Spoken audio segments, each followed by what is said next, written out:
We're going to do something a little bit different today. We're going to take a look at some German tools of the past. So I picked up a set of Belzer branded sockets and wrenches, miscellaneous stuff.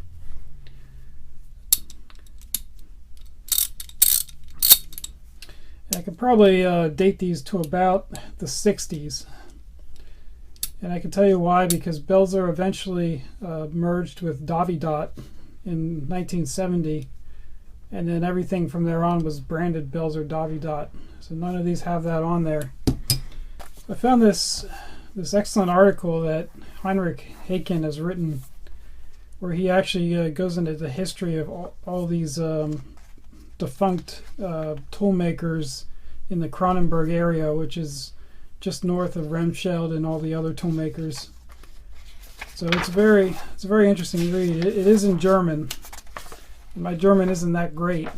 I'm a better reader than speaker. I'll go ahead and show you the part that he wrote on the Belzer Tool Company. Just kind of give you some highlights. So as you can see here, he dates it from 1884 to 2003. And basically he said it was, Robert Belzer founded a tool export business in 1884. And then it says in the Second World War, the production buildings were not bombed, but the administration building was. In 1970, the tool factory Belzer was sold from the owner's family to the Sauberg Tool AG. Then it says Belzer was merged with the Remscheid tool factory Dowidat and was named Belzer-Dowidat. So I'm not sure why he spelled that with a V there, because I believe that's supposed to be a W, but that's how you actually pronounce it, is with a V. And then it says in 1988, the Swedish group Bako took over the Belzer-Dowidat company. And then in 1991, that was sold to the Swedish group Sandvik. In 1999, Sandvik sold the Saws and Tools business segment and the Kronenberger plant to American toolmaker Snap-on. I'm not really sure what Snap-on did with it after that, but basically the brand is still around. But it's definitely not the quality that they used to be. I believe they're made in Brazil or Argentina now, something like that. I also found this ad. This is from a 1967 ad from Europe's largest assortment, I believe that says. And you can see here, it's interesting how they have 4 segments, market segments they're targeting here. And they kind of tell you down here what they're, for industry, for aircraft. But it's kind of interesting how you have 2 wrenches here. One is labeled the Streamline, and this one is the Super Block. So this one's probably for the automotive industry. But I wanted to show you, if you see this very distinct Art Deco pattern here on this wrench, and you can see it's on basically anything that they produce with a handle. One more thing, I found this article. It's from the March of 2015, and what this talks about is the old Belzer factory, and what they're talking about doing is using it to house the refugees coming from Syria. And I like the caption they put here. Yeah, gaping emptiness rules since 2004, largely in the premises of the Belzer building on Hassner Street. And what they're talking about is they got 2,500 refugees in the city to find housing for, and they're not sure what to do.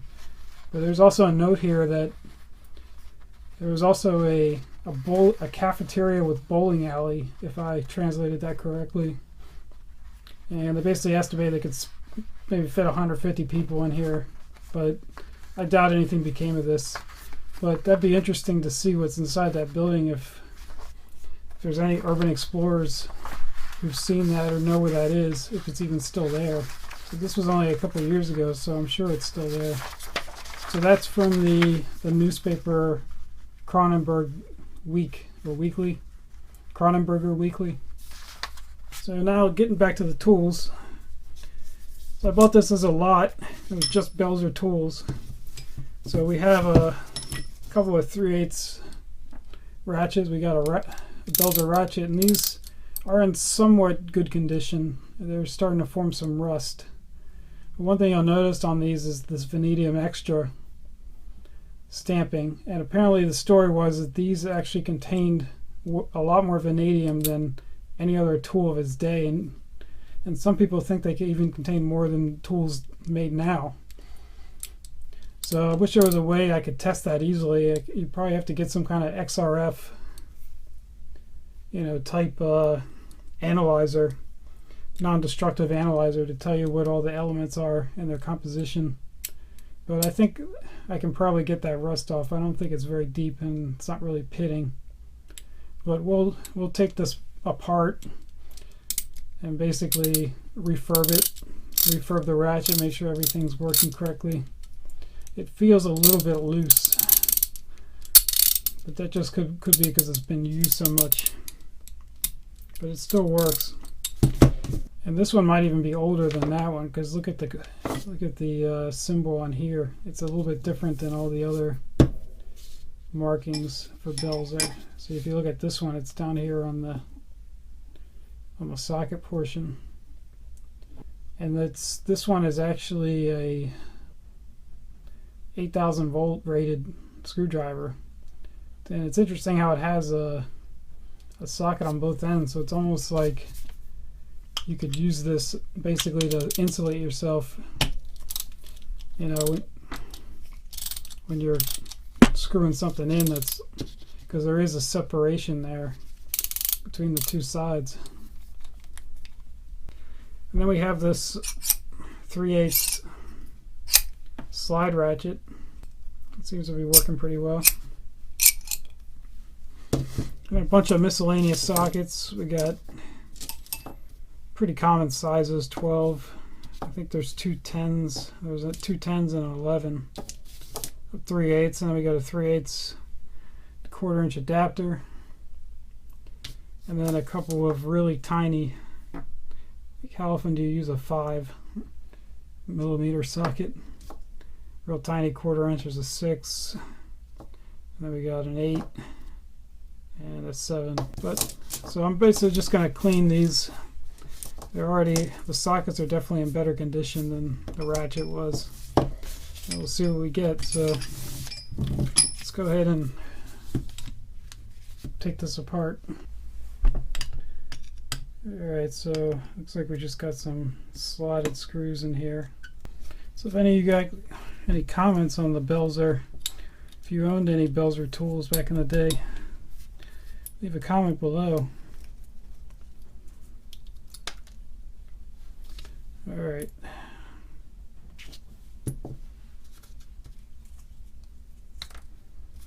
Here we got some very, very fine threads there. So if we take a look, yeah, it's definitely pretty dry.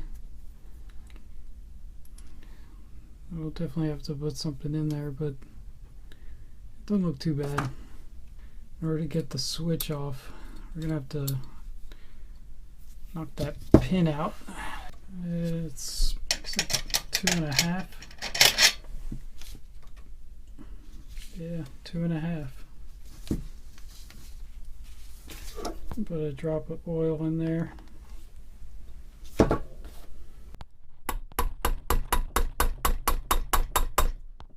So let's see what we got here.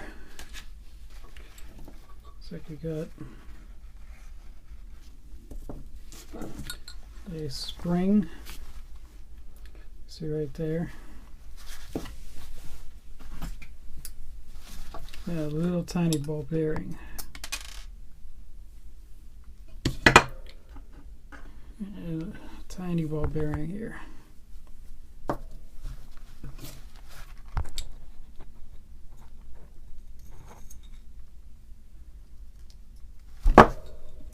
That's pretty much all that's to it. Now we just got a piece of metal.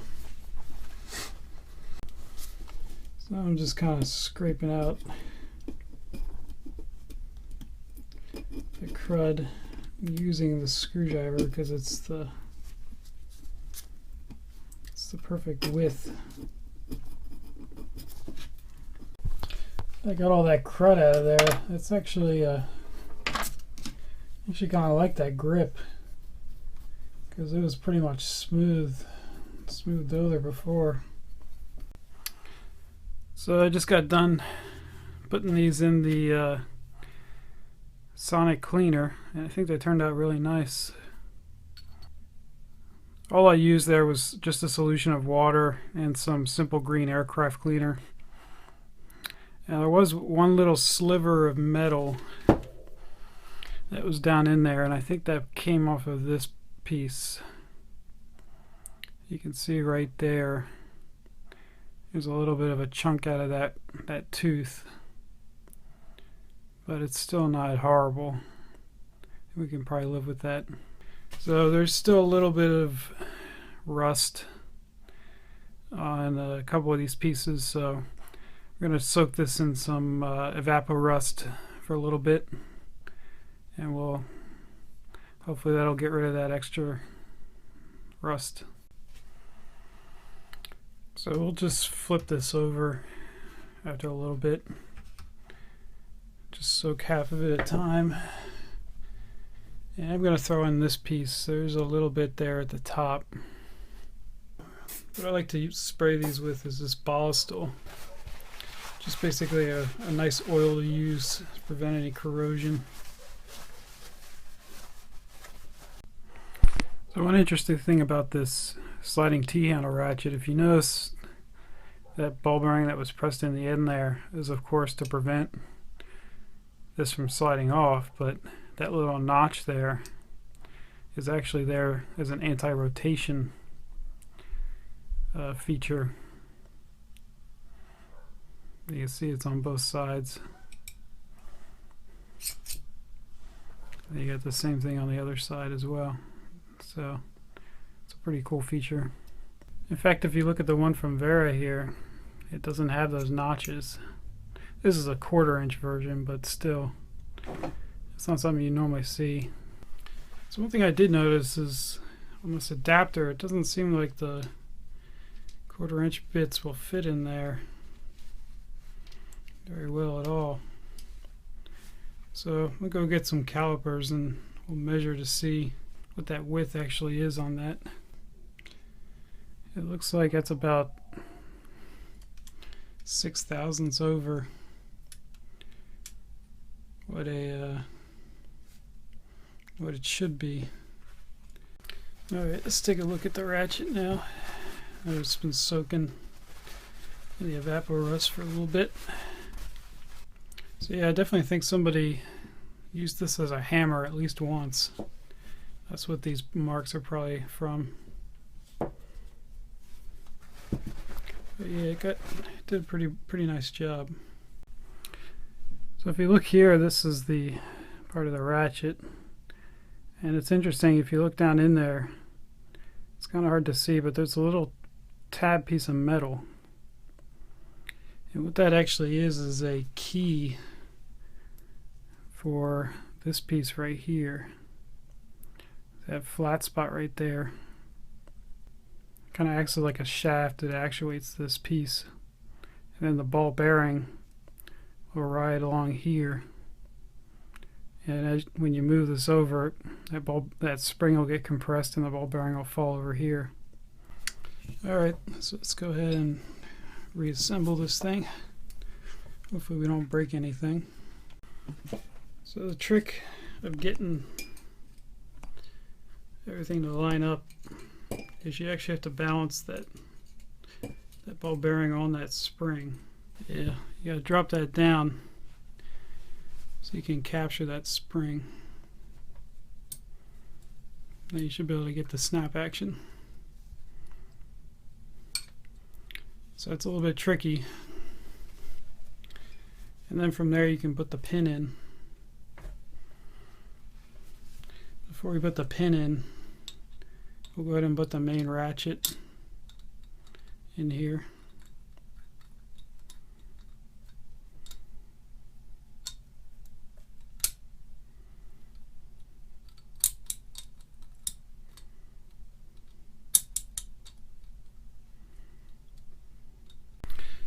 Alright, so now that we got that in, should be good. So there's a lot of debate about whether you should actually oil these or what type of oil you should use on them. So I'm just going to use some 3-in-1. You definitely don't want to use grease, anything that's tacky. So now what we'll do is we'll just button this thing up. Should be good to go.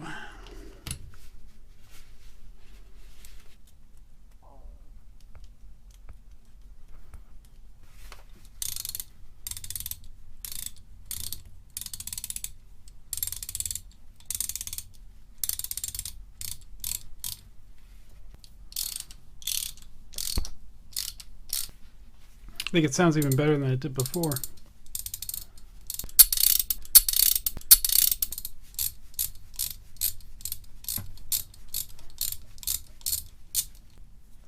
Well, I think that's going to wrap up this segment on the Belzer tools of the past. If you got any stories about Belzer, or if you've ever used these tools in the past, I'd be interested to know, so leave a comment below. And I'll catch you guys next week.